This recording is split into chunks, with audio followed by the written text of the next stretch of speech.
34, es que tú y yo sí sabemos por qué lo hicieron y debemos tenerlo consciente cada día.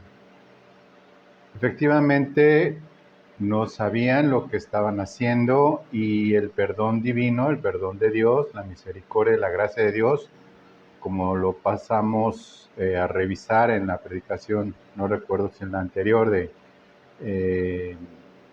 Eli Eli Lama Sabachthani, que está también en este canal, que te pido que te suscribas.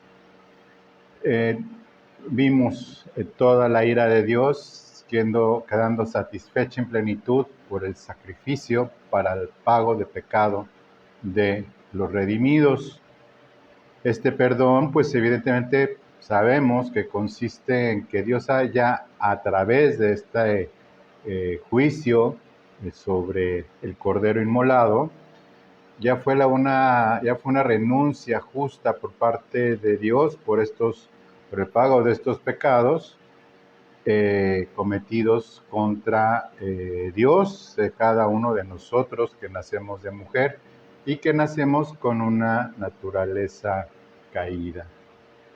Jesús sufrió con una violencia despiadada en manos de estos impíos, antes y durante la crucifixión. Efectivamente, hay quienes dicen que los de los hebreos fueron quienes lo mataron.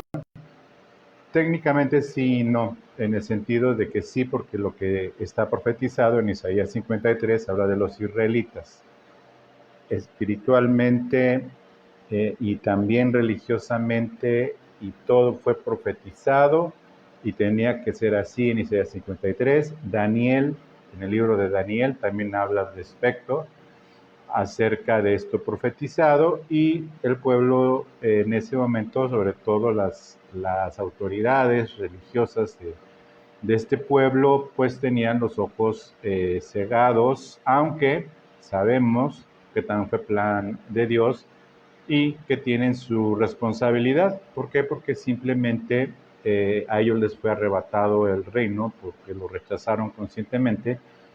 Y al momento de la crucifixión se pavoneaban y se jactaban, tratando de terminar de convencerse primero a sí mismos de que no era, porque si fuera el Mesías, si hubiera sido el Mesías, pues si hubiera hecho algo y hacer descender fuego divino, al menos como Elías, o al menos hubiera regresado Elías a salvarlo en ese momento, y se pavoneaban, y muchos trató de salvar y ni no se puede salvar, mucho tratándose de terminar de convencer y de convencer a los que estaban ahí. Sin embargo, lo que hoy vamos a ver es este momento tan divino, tan santo y tan difícil de que podamos nosotros recurrir al Espíritu Santo para que esto lo tengamos presente. Ellos no lo sabían, pero tú y yo sí ya lo sabemos. Y eso debe ser parte de nuestra vida diaria. Sin embargo, a Jesús, al renunciar pues de la forma como él lo hacía, siguiendo la perfecta voluntad de Dios, pero también sabemos del sufrimiento de Jesús en Getsemaní, y todo lo que en él en ese momento estaba pasando, sin olvidar, por un lado, la divinidad completa de Jesús y la humanidad completa de Jesús. Hay teólogos que dicen que fue la perfecta humanidad de Jesús. Sin embargo, yo creo que fue la perfecta divinidad de Jesús y la perfecta humanidad de Jesús, estando ahí colgado, sufriendo de una manera increíble, los perdonó, pidiéndoles perdón a Dios por parte de ellos, porque no sabían lo que hacían, porque efectivamente esos romanos, quienes lo crucificaron físicamente, con esa forma de de maldad y de crueldad para el castigo, aprendido de los persas. Vemos en el libro donde aparece Marcodeo y su enemigo, que los persas los montaban sobre un poste y los atravesaban. Los romanos dijeron, pues parece un buen castigo, pero con algunas modificaciones. Sí sabemos que era una cruz en el sentido, si bien no una cruz como hoy la vemos o la entendemos, sí por lo menos una T, ¿sí? Con un pequeño saliente ahí para poner letreros, donde se anunciaba el por qué estaba siendo castigada esa persona y la demás gente temiera. Haciendo esto como Dios hombre, el perdón de nuestro Señor procede de una naturaleza, pues obviamente empática, humana, hacia las personas como nosotros y los que habríamos de ser redimidos, con el poder, con toda la justicia, la santidad y la misericordia de la gracia de Dios divina en nuestras vidas. Por un lado, en su perfecta deidad. Al estar pidiendo perdón, pues obviamente la naturaleza del plan soberano de Dios, de proveer un Salvador, bien lo vemos desde Génesis 3. Desde Génesis 3, esto era el cumplimiento de Génesis 3, en donde dice a la serpiente que la simiente de la mujer le aplastaría la cabeza, y en ese momento estaba siendo vencido Satanás, aplastándole la cabeza a la serpiente, arrebatándole las llaves del reinado de la muerte, y, como dicen Hebreos, adicionalmente era la mordedura en el calcañar para la simiente de la mujer. Esto significa a este Mesías prometido, pero recordemos que en ese momento, cuando lo profetiza Eva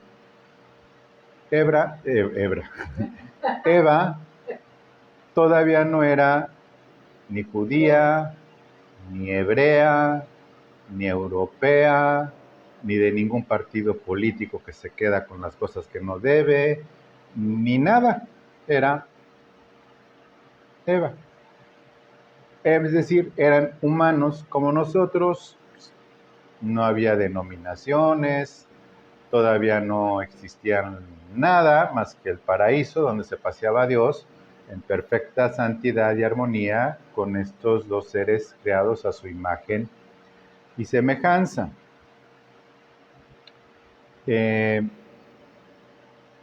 Entonces, ya expliqué que Jesús tenía que haber sido rechazado por los hebreos, pero fue muerto por los gentiles, ¿sí? Y la responsabilidad de su muerte es compartida. Cuando la responsabilidad es compartida, la bendición de Dios en la gracia viene por eso que de los dos pueblos hizo uno, ¿sí? Espiritualmente hablando. No somos un pueblo que nos debemos de judaizar. Dios nos ha librado y nos seguirá librando, primero en su misericordia de eso, sino que espiritualmente. Incluso Pablo habla de un Israel espiritual, que somos los tanto hebreos, cristianos, como los no hebreos, cristianos, redimidos, salvados y demás.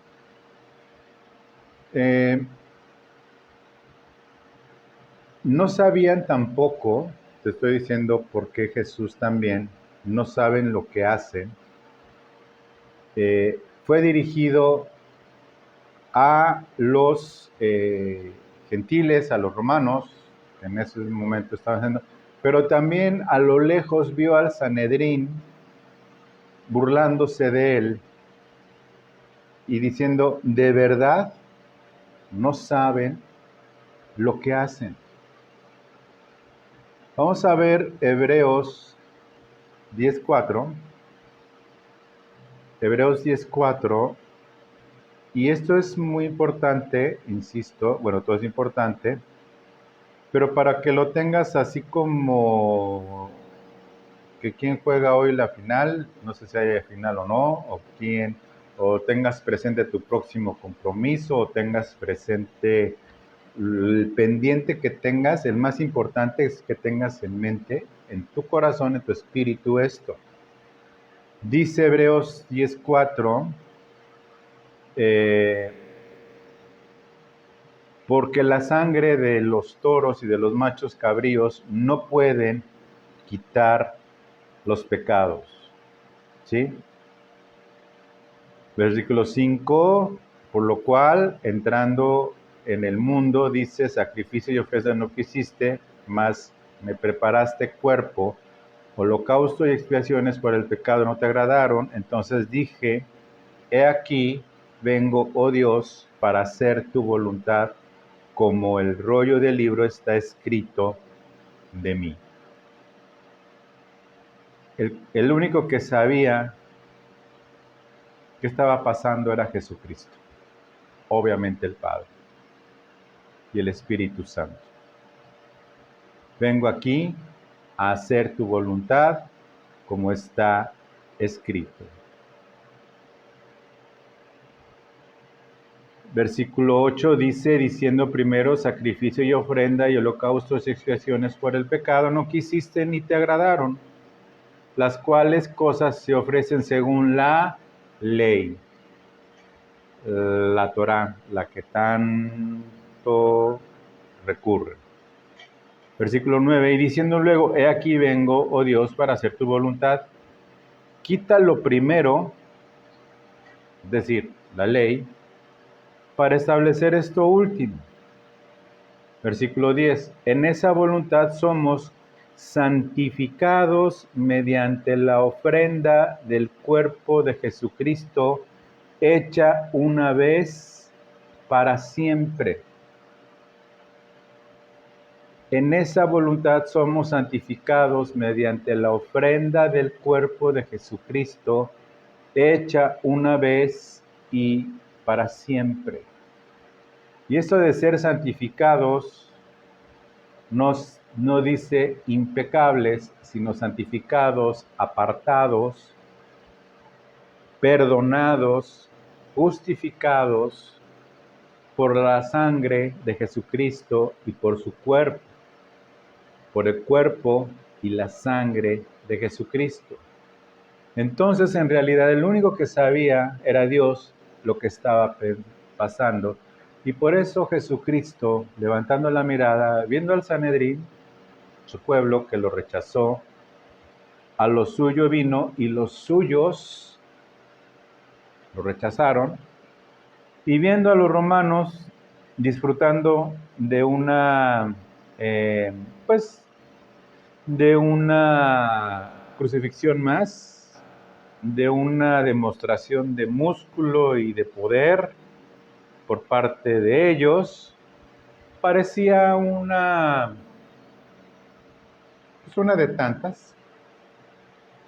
En la cronología de Jesucristo, en la crucifixión, vemos que esto empezó desde las 9 de la mañana. Todo esto va en concordancia con el Salmo 22. Si quieres ir anotando las referencias del Salmo 22 y la cronología, para que sepas lo que estaba pasando físicamente. Ya vimos qué pasó espiritualmente a las 9 de la mañana. Lucas 23, 26 y 23, 33. Jesús es llevado al Gólgota, el lugar llamado de la calavera, y Jesús es crucificado. Salmo 22, 16. A las 10 de la mañana, entre Lucas, Mateo, se narra Jesús que ora al Padre, esto mismo, Padre, perdónalos, que es lo que estamos leyendo. Los soldados reparten sus vestidos, Salmo 22, 18.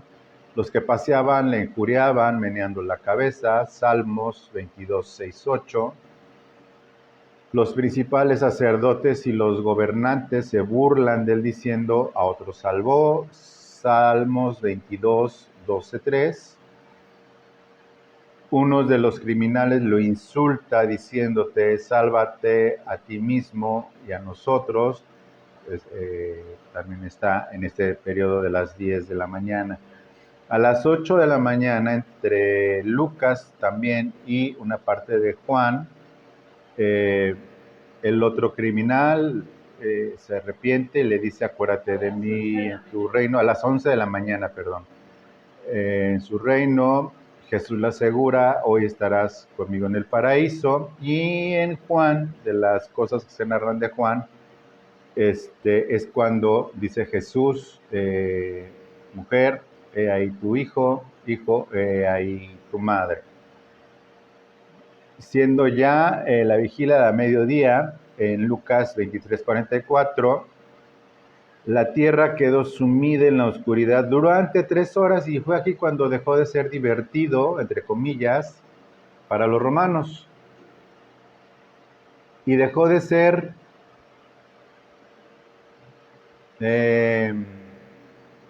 victorioso para el Sanedrín,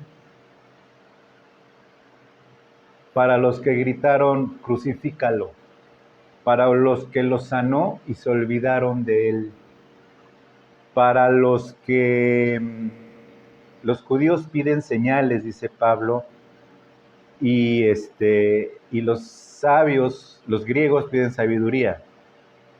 Se oscureció al mediodía la tierra sumida en la oscuridad.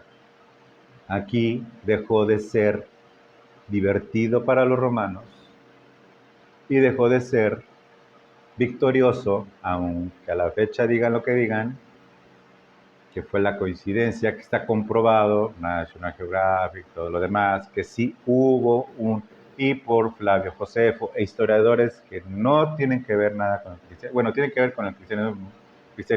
Flavio Josefo era un judío no apegado a la religión, pero romanizado con sus atribuciones, lo narra, y otros libros. A la 1 de la tarde sigue estando entonces a oscuras el asunto.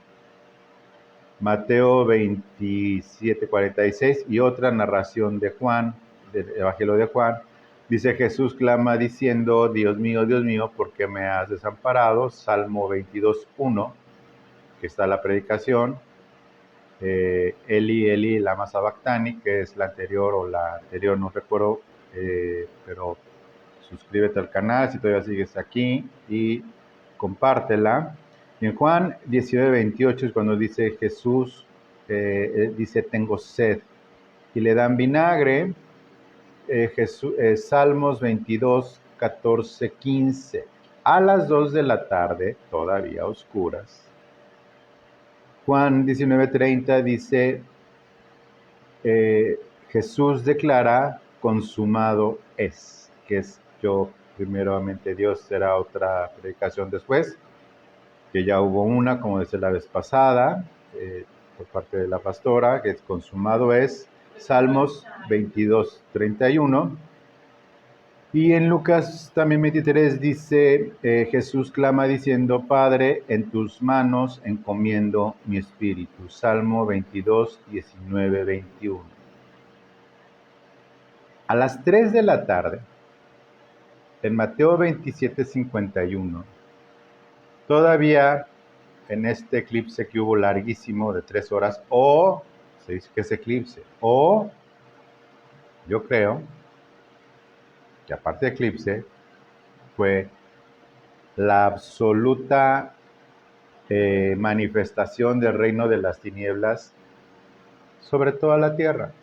Yo no sé si de esta parte del mundo también se oscureció, seguramente sí, aunque no sabía que había tierra del otro lado del océano. Dios sí lo sabía, y si dice toda la tierra, yo lo creo, dice, fue en toda la tierra. A las 3 de la tarde,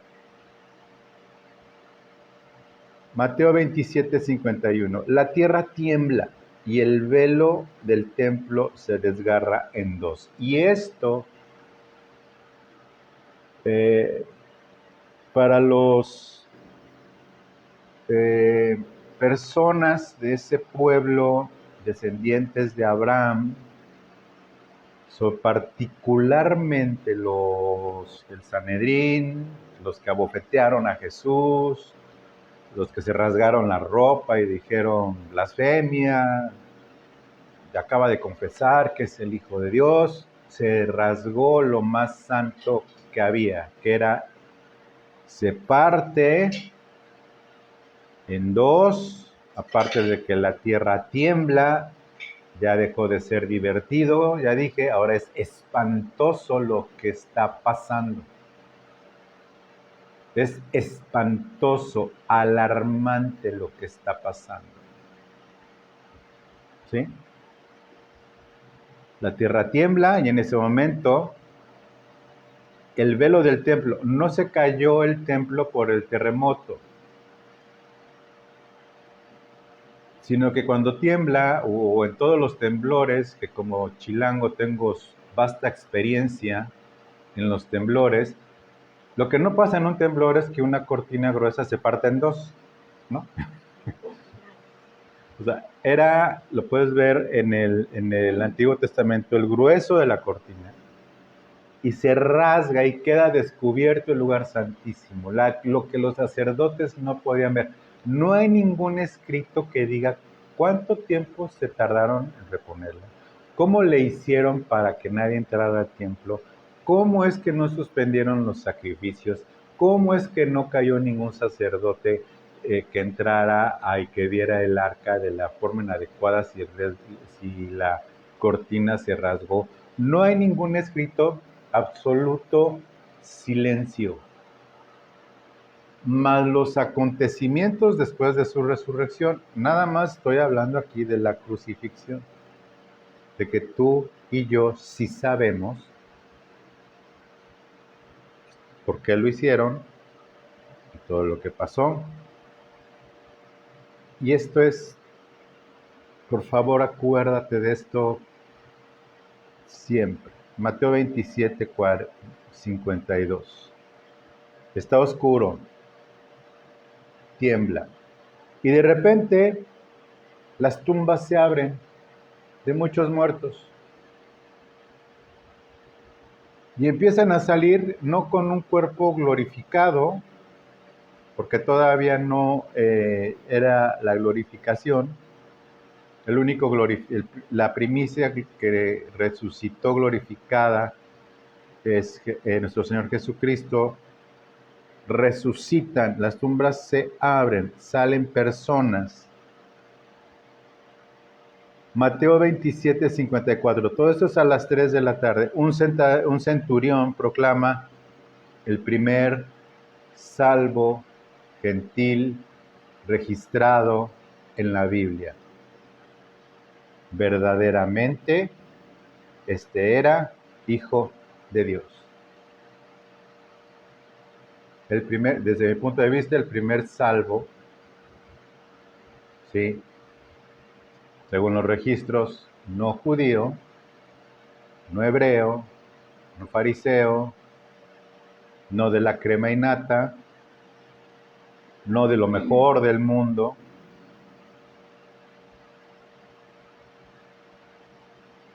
Este verdaderamente era el Hijo de Dios. Lucas 23, 48. Los que presenciaban el sufrimiento de Jesús se empezaron a golpear el pecho. Y lo volverán a hacer esos mismos. Y ya no los gentiles, porque los vamos a ir en el arrebatamiento antes de la tribulación. Los que se gustan quedar pueden creer la enseñanza que va a ser en medio de la tribulación, o también pueden creer que va a ser hasta el final de la tribulación. Pueden creer tal, lo que creemos que dice Tesalonicenses y todas las demás evidencias bíblicas antes del arrebatamiento. Esos del Sanedrín moderno se van a volver a golpear el pecho en su regreso y van a mirar al que traspasaron, y está hablando ya no de los gentiles, y mucho menos del misterio no revelado en aquel entonces de la iglesia.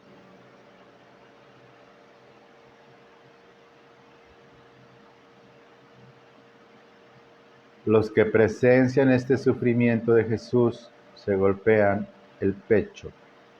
Juan 19, 31, 32. Los soldados empiezan a quebrar las piernas de los criminales y cuando ya iban a llegar al cuerpo de Jesús, vieron que estaba total y completamente muerto. ¿Sí? No fue por respeto, fue simplemente, ya está muerto, ya. O sea, ¿para qué romper las piernas si está igual de muerto que este y este que está a la izquierda y a la derecha? Era más trabajo y aunque les encantaba matar gente y romper piernas a los romanos, pues no tenía caso el esfuerzo, aunque ya uno de ellos había reconocido a Jesús que era el verdadero Hijo de Dios. Bueno,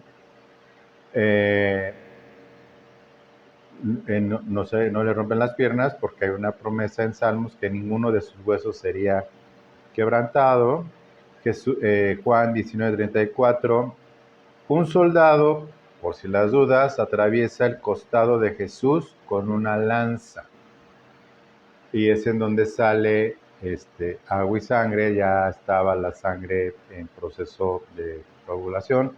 Ya su corazón, físicamente el de Cristo, había sido derretido dentro de él por el esfuerzo de estar su cuerpo cargándolo, los clavos atravesados a través de los tendones y los huesos de las muñecas. Tuvieron que atravesarlas, las atravesaban para que soportaran el peso, y los talones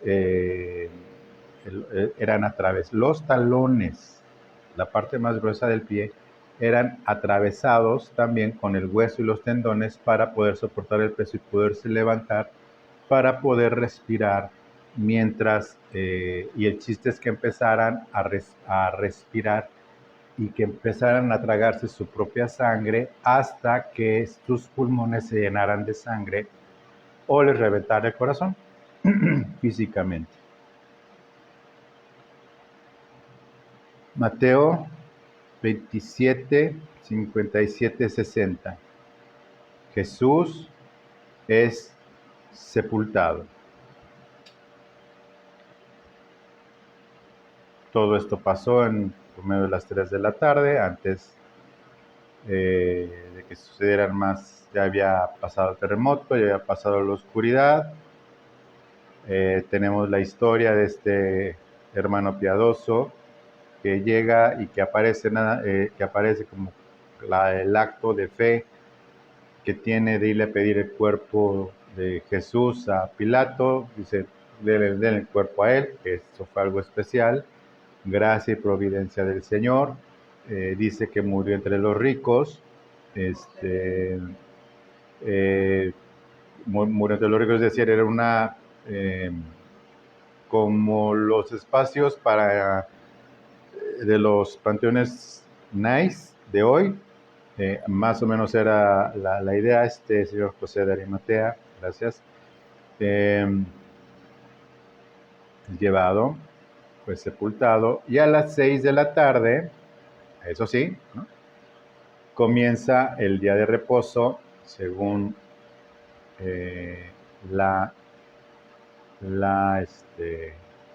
lo que enseña la ley de los judíos. Bueno, ¿qué estamos entonces nosotros entendiendo o haciendo? Bueno, al momento en que nuestro amado Señor dice, perdónalos porque no saben lo que hacen, y entendemos que todo esto acontece y pasa algo maravilloso para toda la creación. Está medio ya devaluada la palabra maravilloso, pero hablando de maravilla y lo que significa en el contexto maravilla, vamos a ver Hebreos 9:22. Hebreos 9:22.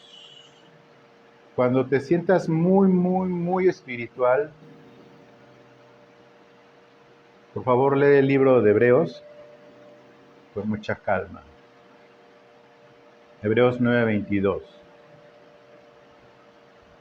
Y casi todo es purificado según la ley con sangre, porque sin derramamiento de sangre no se hace remisión. Versículo 23. Fue pues necesario que las figuras de las cosas celestiales fuesen purificadas así, pero las cosas celestiales mismas con mejores sacrificios que esto. Porque no entró Cristo en el santuario hecho de mano, de figura del verdadero, sino en el cielo, en el cielo mismo, para presentarse ahora por nosotros ante Dios. Y no para ofrecerse muchas veces como entra el sumo sacerdote en el lugar santísimo. En ese momento todavía había templo, ya, yo no sé cómo lo hicieron, con la cortina rasgada, como cada año con sangre ajena. De otra manera, le hubiera sido necesario padecer muchas veces desde el principio del mundo, desde Génesis 3. Pero ahora, en la consumación de los siglos, se presentó una vez para siempre por el sacrificio de sí mismo para quitar de en medio el pecado. Y de la manera que está establecido para los hombres que mueran una sola vez y después de esto el juicio, así también Cristo fue ofrecido una sola vez para llevar los pecados de muchos, de los redimidos, y aparecerá por segunda vez, sin relación con el pecado, para salvar a los que le esperan. Para salvar a los que le esperan. Bendito sea Dios. Perdónalos porque no saben lo que hacen. Nosotros sí, si no lo sabías, te pido que digas, Padre, perdóname porque yo no sabía. Pero ahora ya lo sé. Que en Cristo Jesús todo mi pecado fue quitado. Sí, seguimos pecando. Abogado tenemos para con el Padre, a Jesucristo el justo.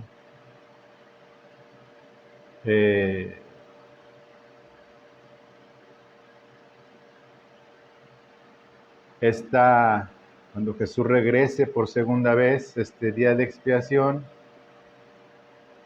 pues el pueblo guardaba el nerviosismo. Pues, ¿qué pasó? O sea, siguen los sacrificios, no y tal, sepultado. Viene el día de reposo, pasan 3 días judíos y viene la gloriosa y maravillosa y bendita resurrección de nuestro Señor Jesucristo.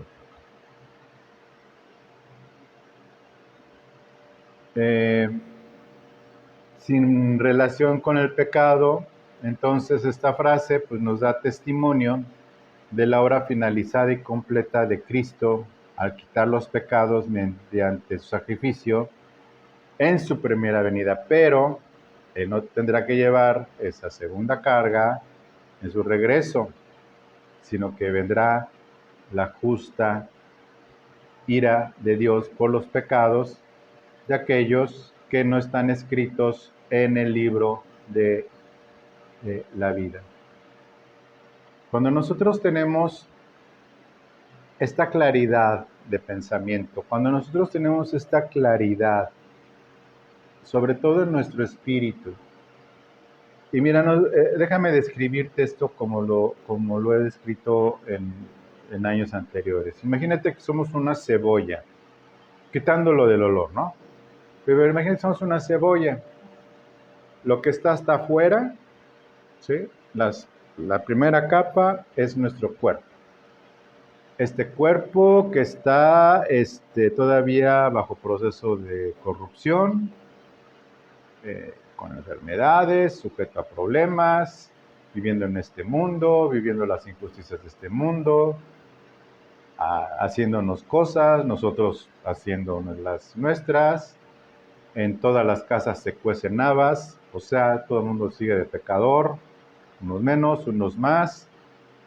Hay algunos que ya aprendieron a andar en el espíritu y andan en el espíritu y ahí la llevan. Otros, cristianos carnales, pero ahí están en el esfuerzo y un conjunto enorme de cabritos disfrazados de ovejas y a la cabeza un lobo disfrazado de oveja o de pastor, pero no todos, por supuesto, gracias a Dios.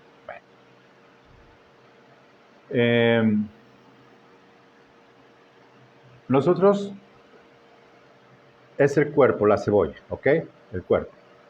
Cuando nosotros los redimidos, los escogidos, los que hemos creído en Jesucristo como nuestro Señor y Salvador, y somos un espíritu, por el Espíritu Santo con Él, porque el que se une al Señor, un espíritu es con Él, lo que nosotros sigue más adentro de ya la primera capa de la cebolla es el alma.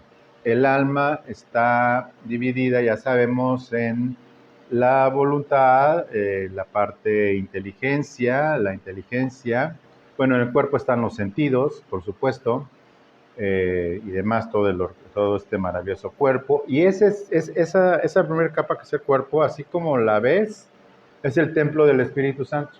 Así es que con respeto también al cuerpo, hay que cuidarlo, finalmente no nos pertenece, fue comprado nuestro cuerpo. Esa cebolla las compró el Señor.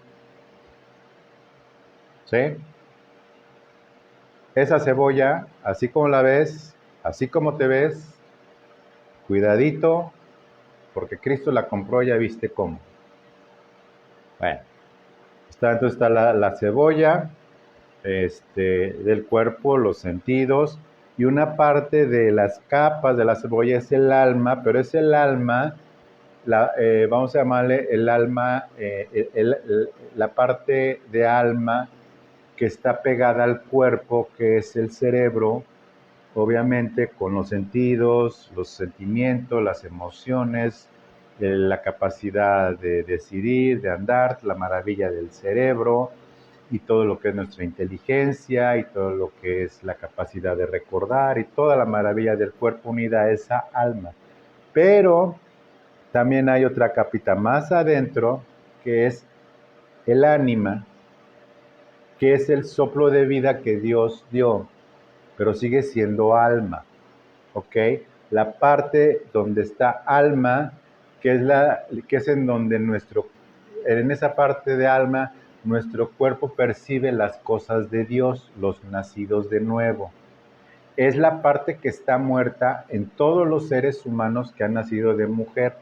Cuando un redimido por la sangre de Cristo cree en Jesucristo y nace de nuevo, esa parte de alma es la que se hace una con lo más adentro de la cebolla, que es el espíritu, su espíritu que estaba muerto, pero ahora que está vivo, espíritu, y es el que está unido con esa parte de alma, que es el ánima, que sopló vida cuando Dios sopló en la nariz de Adán y le dio vida, alma viviente. Eso es el alma viviente, la espiritual con el espíritu, y es en donde radica también el Espíritu Santo, hasta lo más, ya lo último de la cebolla. ¿Ok? Ya es lo último, ¿ok? Cuando nosotros entonces el espíritu y nuestra ánima, es decir, nuestra alma viviente, es la que está y la que percibe todas las cosas de Dios y demás. ¿Qué es lo que se fue entonces cuando le dice este Señor crucificado al lado de Jesucristo, acuérdate de mí en tu reino? ¿Sí? En ese momento, dice Jesús, hoy vas a estar conmigo en el templo. Le dijo, no tu espíritu o tu esencia cósmica va a estar fundida en el universo y todo lo que hay dentro de ti va a salir al cosmos. No, no. No le preguntó, ¿y tú de qué signo zodiacal eres? Ah, pues sí, igual estás hoy conmigo. No, le dijo, hoy estarás tú, fulano de tal, conmigo en el paraíso. Ya vimos que la ira de Dios se descargó en Jesús al momento de que estuvo vivo durante toda esa crónica que te hice, hasta que dijo, oh, Padre, porque me has abandonado, etc. Entonces eso es lo que se va a unir al Señor, lo que se une al Señor, y lo que cuando alguien muere es lo que se va al paraíso con el Señor, con su persona, ¿sí? Ya no con su cuerpo, porque ese ya se quedó muerto en la tierra y demás. ¿Qué va a pasar en la resurrección? Que se va a volver a unir todo, pero ya no en una cebolla, sino en algo glorificado que va a ser espíritu, alma viviente y cuerpo glorificado. No se sabe, es un misterio de qué manera el cuerpo glorificado, pero estaremos en el cielo. No va a haber sangre, nada más hay una sangre en el cielo aceptada, la que presentó Jesucristo, como le acabo de leer en Hebreos 9. ¿Ok? Esa es la única válida que hay. Entonces, al momento de la resurrección, ¿sí? Cuando sea el arrebatamiento, los muertos en Cristo resucitarán primero, aunque hayan sido cremados, tranquilos, resucitarán, ¿sí? Con un cuerpo glorificado. Nosotros los que vivimos, 1 Corintios 15, en un instante seremos transformados y seremos con un cuerpo glorificado y seremos arrebatados y estaremos con el Señor para siempre. Entonces, yo confío que el Espíritu Santo haga en ti esta marca en tu corazón de que tú sí sabes lo que pasó en esos momentos de entre las 9 de la mañana y las 6 de la tarde. Tú sí sabes qué pasó. Manténlo en tu corazón. Manténlo siempre presente. Bueno, pues le doy gracias a Dios por tu atención. Te pido de favor que te suscribas al canal, que compartas esta predicación. No te la quedes. No la veas nada más. Y si llegaste hasta aquí, compártela. No te la quedes, pero compártela no nada más mandándola. Porque la mayoría de los hermanos cristianos ven a los hermanos que Dios les ha permitido tener congregaciones grandes y ministerios grandes en la medida de grande, en la medida de grande humana, por supuesto. Una congregación de 20 personas puede ser más grande a los ojos de Dios que una congregación de 20,000 personas. ¿Ok? Entonces, si no es de famoso, no la ven. Si la vas a compartir, compártela con lo que acabo de explicar, un breve resumen, ¿sí? Y compártela con otros y suscríbete al canal. Muchas gracias a los hermanos que nos dan la bendición de su diezmo, de su ofrenda. Con eso nos mantenemos junto con el empleo que tengo. Gracias a Dios a esta edad puedo seguir trabajando, lo sigo haciendo, pero pues a esta edad pues evidentemente no tengo un puesto directivo, ¿verdad? Mi espalda ya está bien después de que tuve que dejar de trabajar 1 mes y medio, porque tuve, como cargo cosas, pues mi espalda estuvo lastimada, pero gracias a Dios ya pude regresar a trabajar. Entonces, muchas gracias a los que nos dan su diezmo y ofrenda. Dios me los bendiga y pronto estaremos en el cielo con el Señor. Gracias.